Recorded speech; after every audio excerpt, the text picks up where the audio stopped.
They laughed at my cheap gifts, so I froze the card that paid their bills.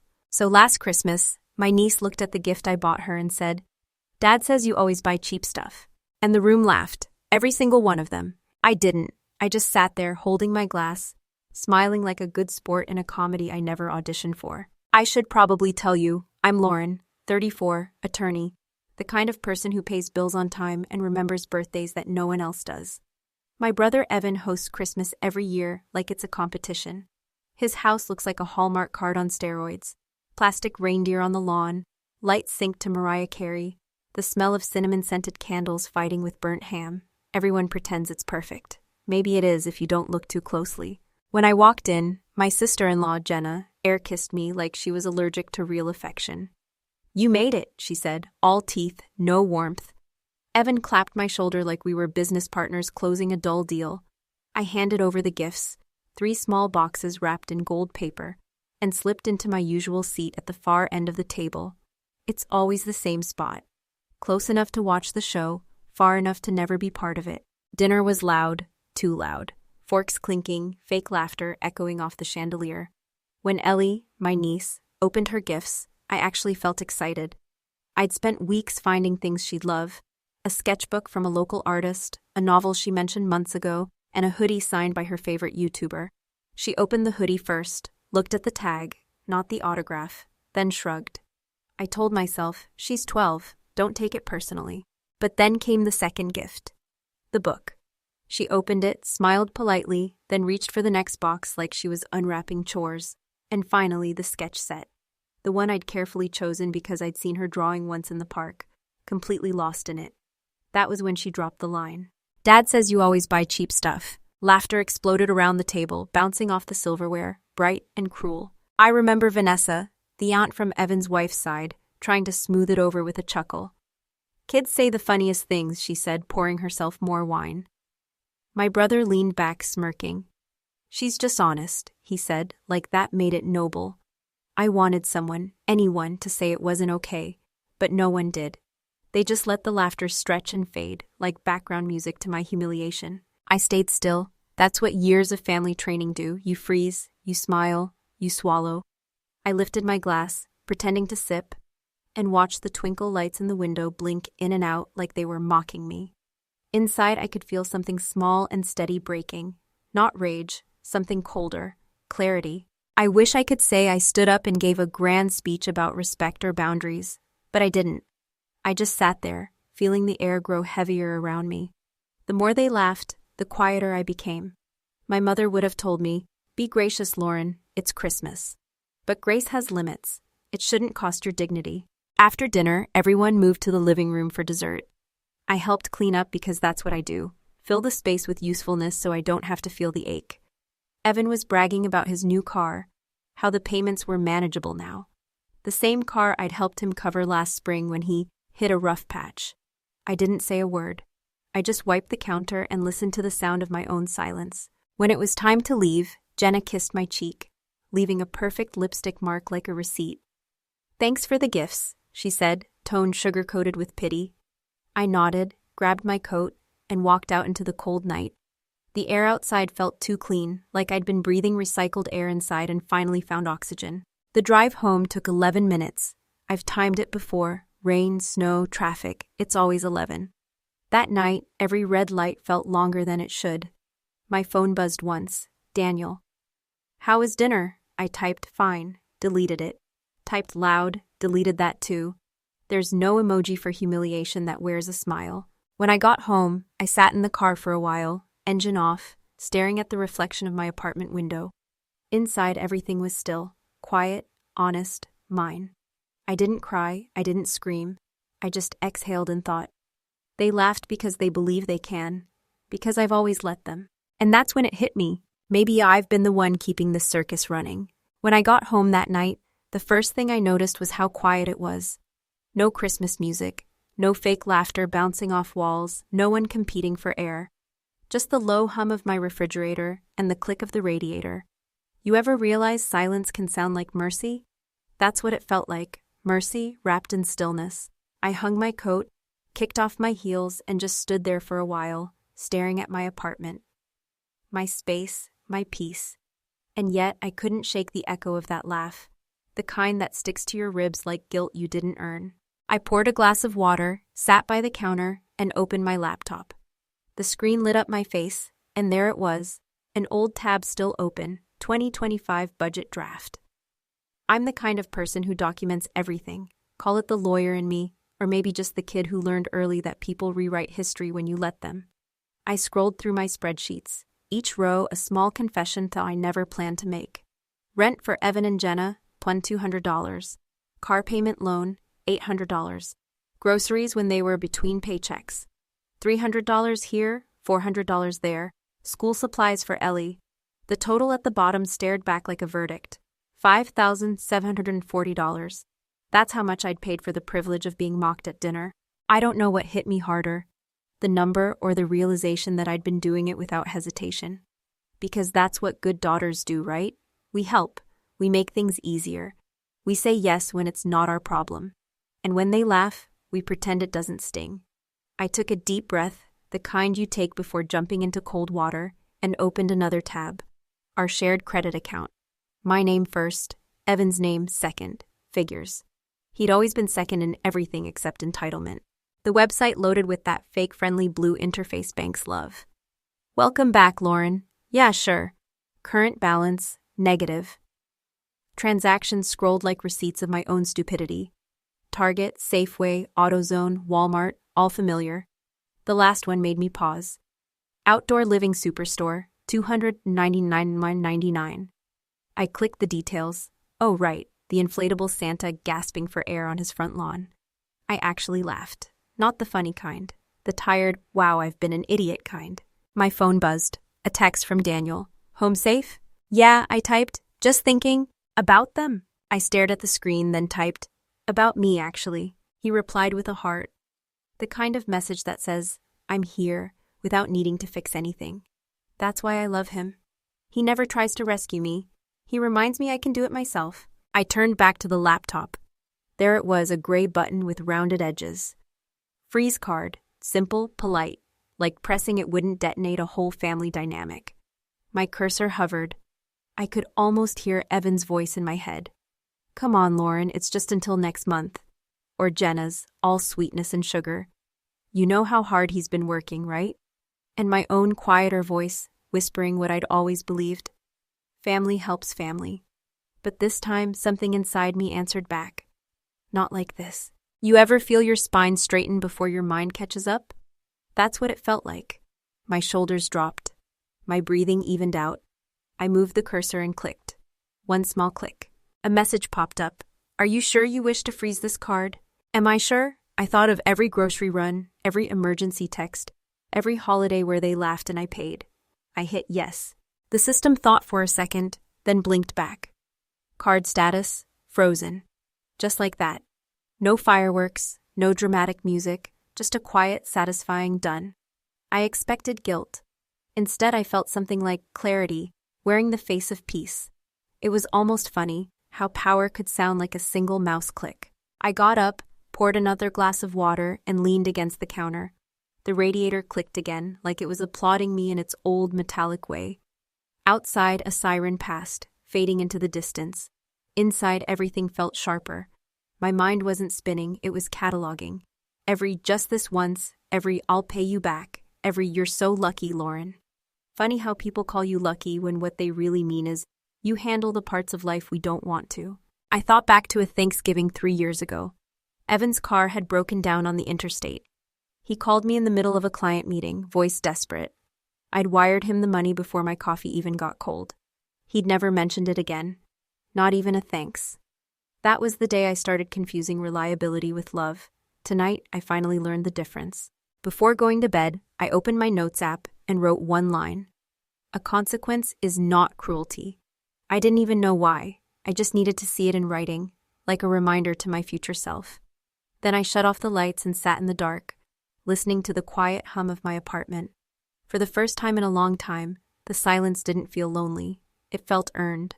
I grabbed my phone one last time. Daniel had texted again. Still awake?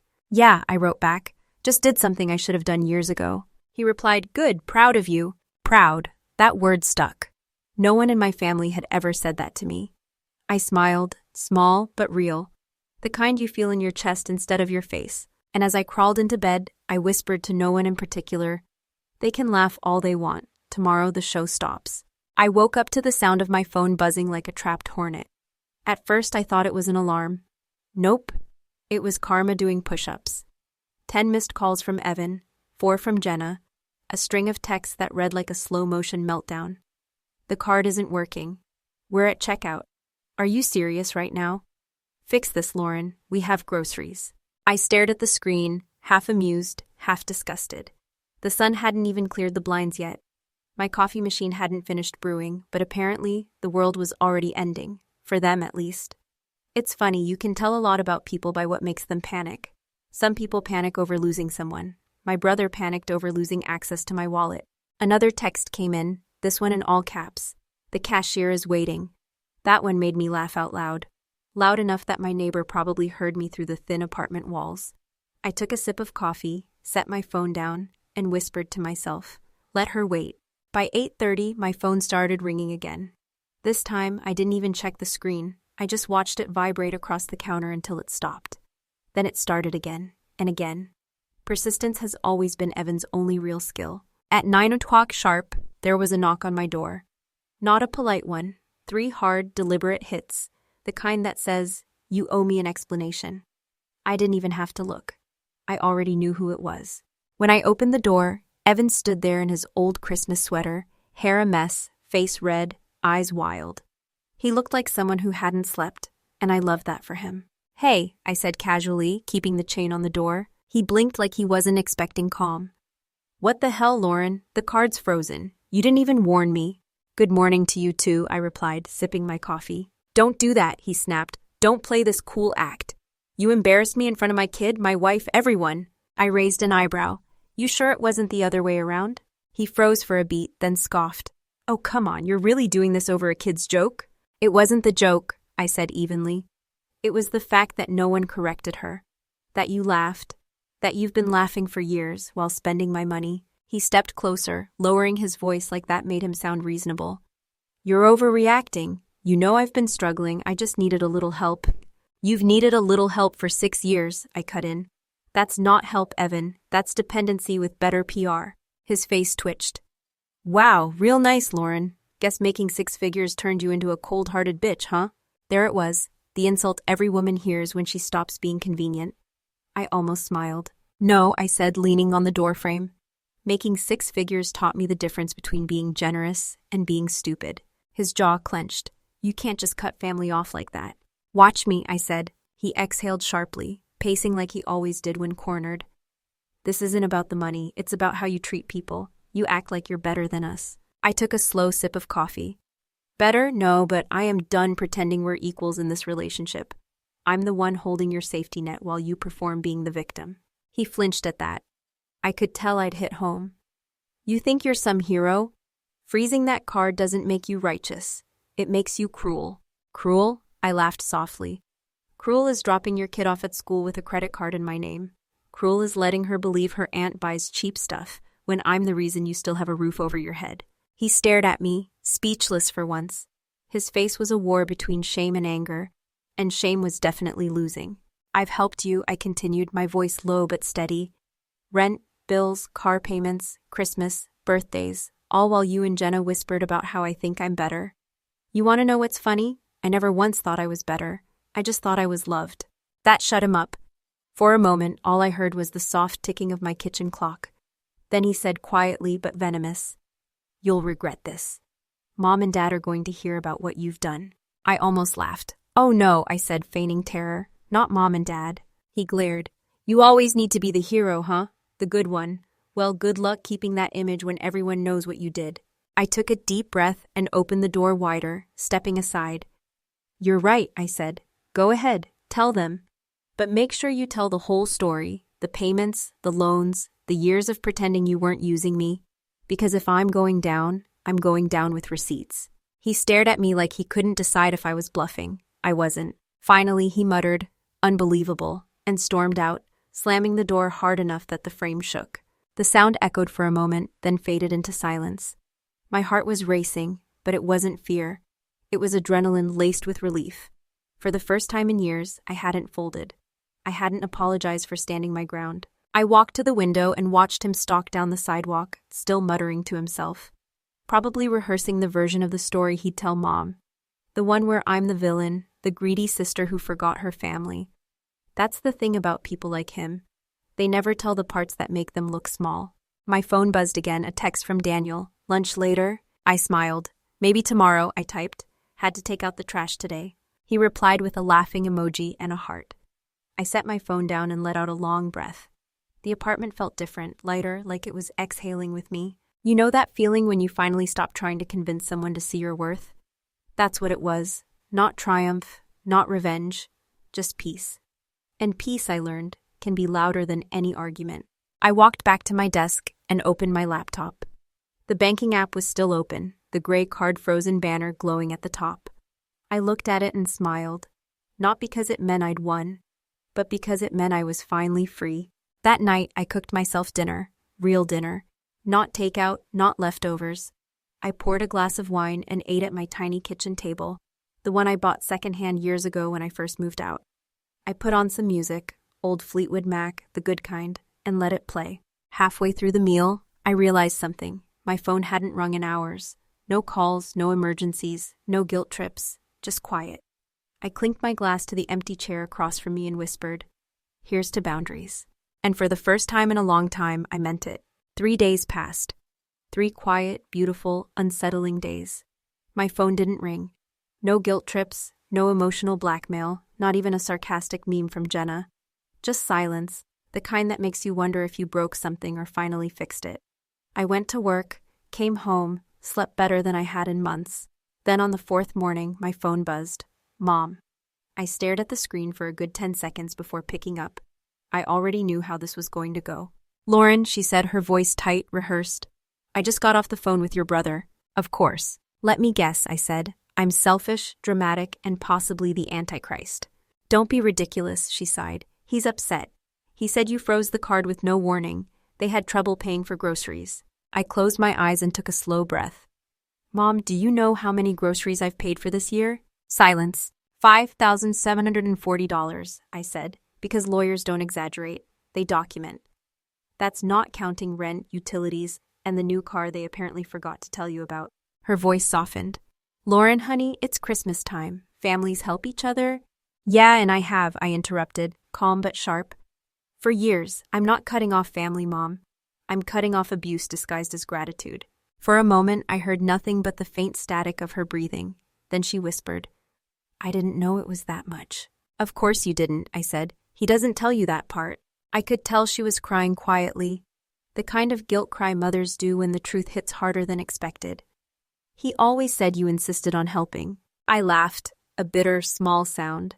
"Yeah, that's what manipulators say when they've run out of excuses." Then came a pause that stretched long enough to hurt. Finally, she said, "Your father wants to talk to you." "Dad?" I asked, surprised. "He's in the garage," she murmured.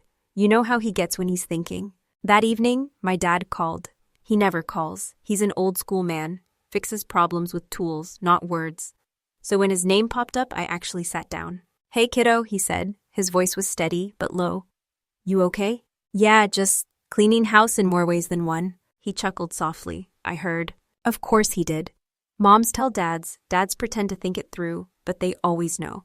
"Evan's a mess," he said. "He came by the house earlier, said you turned into some kind of financial dictator." I rolled my eyes. He would say that. My dad was quiet for a long moment. Then with that calm, grounded tone I've known all my life, he said, "You've done enough, sweetheart. It's time to stop saving everyone." It was such a simple sentence, but it hit me like a truck. My throat tightened. That's the thing about getting validation from someone who rarely gives it. It lands deep. "Thanks, Dad," I said, voice shaky. He sighed. "You know, when you were little, you used to fix your brother's toys when he broke them. You'd stay up all night gluing wheels back on. I guess I should have told you then. You don't have to fix everything."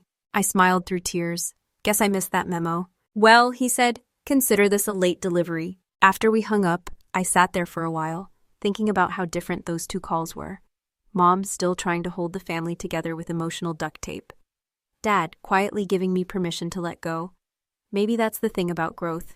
It doesn't always come from apology. Sometimes it comes from silence, from space, from finally hearing the right words at the right time. The next day I went for a walk through downtown. There was snow on the ground, a kind of soft, forgiving snow that makes the whole world quiet. I passed a coffee shop I used to go to with Evan years ago, back when things were easier. I stopped for a second, half expecting to see him there, laughing about something dumb, before all the resentment set in. But he wasn't there, just strangers and the smell of espresso. And for the first time, I didn't feel sad, just free. Like I'd been carrying a backpack full of bricks labeled responsibility and finally decided to put it down. When I got home, I found a voicemail from Mom. Her voice was softer this time. "I talked to your father," she said. "We understand now, we really do, and I'm proud of you." That one got me. I didn't even realize I'd been waiting to hear those words my whole life. Not "I love you," not "I'm sorry," but "I'm proud of you." The sound of it filled every corner of that small apartment. That night, Daniel came over with takeout and a bottle of wine. He didn't ask for details. He just handed me the food and said, "I figured you probably haven't eaten anything that didn't come with emotional calories." I laughed so hard I nearly choked. We ate on the couch, watched bad TV, and for once, I didn't feel like explaining myself. When he left, I stood by the window again, looking out at the lights flickering across the city. And I realized something. I wasn't angry anymore. Not at Evan, not at Jenna, not even at my mom. The anger had burned itself out, leaving something cleaner behind. You spend so long fighting to be heard, you forget that silence can be its own victory. And maybe, just maybe, peace isn't about everyone else finally understanding you.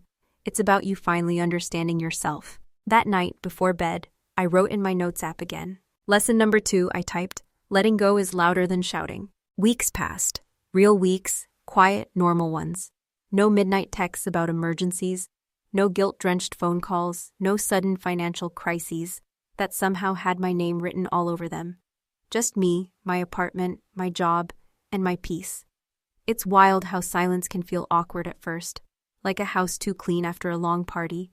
But then one day, you realize you can actually breathe again. I started doing things I'd put off for years. I fixed the leaky faucet myself, repainted the living room a color that wasn't temporary beige, and finally bought that ridiculously overpriced winter coat I'd talked myself out of for 3 Christmases in a row.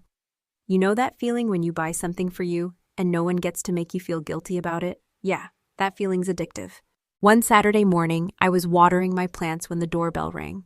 I froze, instinctively bracing myself for chaos, like some kind of financial PTSD. But when I opened the door, it wasn't Evan, it wasn't Jenna, it was Ellie, my niece. 12 years old, backpack slung over one shoulder, clutching something behind her back.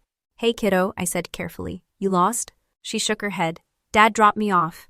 I blinked. "He what?" She shifted her feet, eyes darting. "He said I should apologize, and I wanted to." For a second, I didn't know what to say. So I just stepped aside and let her in. She sat on the couch, fidgeting with the zipper on her hoodie. I could tell she was nervous. I grabbed us both some cocoa, the real kind, not the instant packets, and sat across from her. "I'm sorry," she said finally, so soft I almost missed it. "For what I said on Christmas, about the gift. Dad, he told me you didn't mind jokes." I smiled a little. "It's okay, sweetheart. I'm not mad at you. I'm mad at the adults who should have known better." She nodded, eyes welling just a bit. "Mom said you were mad because you don't like us anymore." That one hurt, but I didn't let it show. "That's not true, I love you," I said. "But sometimes loving people means saying no when they keep hurting you." She looked down, then slowly pulled something from behind her back, a folded piece of paper. "I made you something." It was a drawing. Me and her sitting on the couch, mugs in hand, a cat sleeping between us. Above it, in her uneven handwriting, it said, "Thank you for still being nice." I had to swallow hard to keep from crying. After she left, I pinned the drawing to my fridge. Every time I walked past it, I felt something shift inside me. Not sadness, not regret, just this quiet pride. Maybe that's what healing looks like. Not dramatic forgiveness or big speeches. Just small, honest moments where you stop bleeding over the same wound. A few days later, Mom called again. This time, there was no tension in her voice. "Your brother's been quiet," she said, "but he's working again. He mentioned he's been applying for a second job. That's good, I said simply. And, she added, he told your father you were right. I laughed, short and disbelieving. He actually said that? Not directly, she chuckled, but close enough. That night, Daniel came over. He'd been patient through all of this, never pushing, just showing up with food and wine when I needed both. We sat on the couch eating Chinese takeout from paper boxes, the good kind with extra fortune cookies. I told him about Ellie's drawing, about Mom's call, about how strange it felt to not be waiting for the next disaster. He smiled, that soft, knowing kind of smile that people give you when they see your piece before you do. You know, he said, you didn't lose your family, you just taught them how to treat you. I let that sink in. It was simple, but it hit deep. Yeah, I said, and maybe for once they'll learn. Later that week, I finally booked that trip to Italy I'd been dreaming about. Florence in the spring, art museums, coffee by the Arno, no group chats about who needs rent money this month. When the confirmation email hit my inbox, I just sat there staring at it, smiling like an idiot. You know what's funny? When you finally start choosing yourself, the world doesn't fall apart like you think it will. It just rearranges itself around your boundaries. People leave, silence grows, but what stays is real. Before my flight, I cleaned the apartment, packed my suitcase, and paused by the fridge. Ellie's drawing fluttered slightly in the draft from the window. I smiled and took a picture of it, my own kind of postcard from the life I'd finally chosen. And as I closed the door behind me, I whispered the words that had been forming in my mind for weeks. You can't buy respect from people who think you owe them everything. That's the thing about boundaries. They're not walls, they're doors. And sometimes, closing one is how you finally find your way out. You know, looking back, I used to think setting boundaries made me a bad person. Selfish, cold, too proud. But now I realize that saying no isn't cruelty. It's clarity. It's the moment you stop begging people to value you and start valuing yourself. We're taught that family always comes first, that forgiveness means endless giving. But sometimes, love without respect isn't love. It's just control dressed in guilt. And when you finally walk away from that, the world doesn't collapse. It just gets quieter and kinder. In life, people will test the limits of your patience long before they test their own accountability. But like my dad once told me, you don't have to fix everything. Sometimes the bravest thing you can do is stop saving those who choose to stay broken. Because real peace doesn't come from keeping everyone else comfortable. It comes from living a life that doesn't cost you your dignity. They finally reached out weeks later. I forgave them, but this time, on my terms. If this story resonated with you, tell me in the comments. Have you ever had to draw a line with someone you love? How did it change you? Don't forget to hit like if this story made you feel seen, and subscribe for more true stories about courage, boundaries, and the quiet kind of justice we all deserve. And wherever you are tonight, I hope you find your peace, the kind that doesn't ask you to shrink to keep.